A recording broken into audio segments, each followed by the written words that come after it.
Hello. I am so sorry that I just do not make content as much as I should.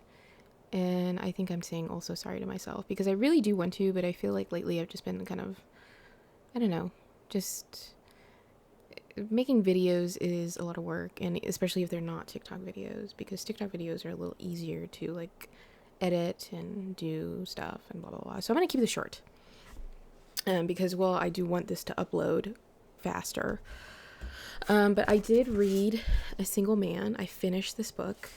It is such a wonderful book. If you haven't seen the film is directed by Tom Ford. It was an adaptation based off this novel by Christopher Isherwood. Oh, sorry. Christopher Isherwood. And it is just a 24-hour look into the life of this college professor who is a gay man who is adjusting to the death of his longtime partner.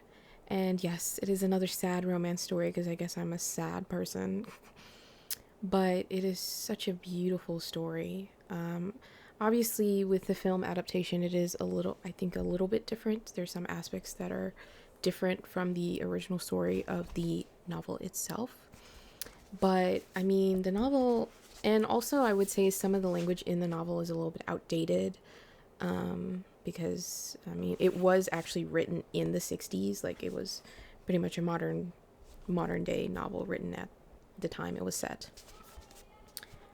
But, it was just, I don't know, it's just so interestingly written. Like, the way the book is set up, there's not really chapters. It's just kind of like it stops and then it just, like, the paragraphs just kind of stop and then start a new page. If you read it, you'll understand what I mean. And then, the obviously the story is in George's perspective. So it's, you kind of get like an inner working of his mind and how he's dealing with these things on the daily and what he thinks and stuff like that. And I mean, with certain books, you get a pretty good view of like the main character's viewpoint, depending on whatever the author like sets it as. But if there is a character the book is focusing on, or the book is from that perspective,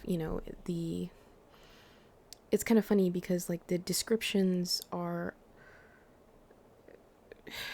obviously from their perspective. But what I mean is, like, in terms of like the previous books that I've read in those sorts of first person perspectives, this is very interesting, the way it's kind of set up. And the way like he thinks it is, and the way he kind of like analyzes things, it kind of does feel like you're in the mind of a English professor. I don't know if anybody's ever met an English teacher or like people who have a PhD in English, but like the way they talk, the way they think, I don't know what it is. I've met a few people like that. It's just they just they're not pretentious, but like there's like a certain kind of way to how they think and how they organize their thoughts.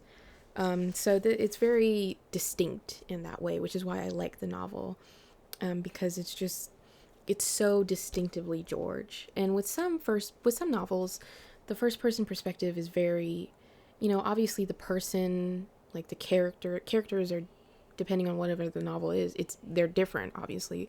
But the way the perspective is written, it's kind of, sometimes it's kind of the same, sometimes it's kind of bland, it's not very interesting.